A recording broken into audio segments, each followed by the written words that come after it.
Y luego hay una conversación telefónica, cuando la edición estaba encallada, un día me llamó Diego y hablamos, fue la conversación telefónica más larga que he tenido en mi vida, como 2 horas y media.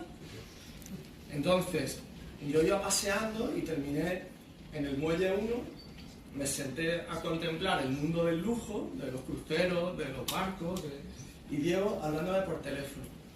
Yo supongo que él estaba en la calle porque de vez en cuando entraba a un bar y se pedía una cerveza en francés.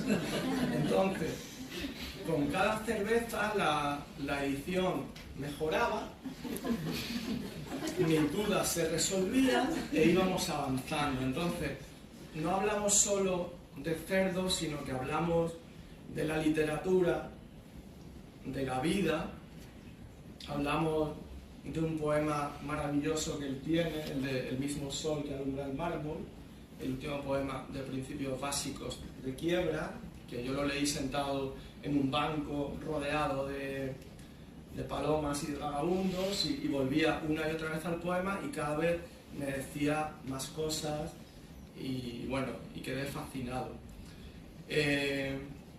Hablamos de lo hermoso de la literatura y de sus miserias también, y nos contamos algún secreto que, lo siento, no lo podemos decir porque No sé. bueno, no procede. Igual si nos tomamos algo luego salen los secretos, ¿no?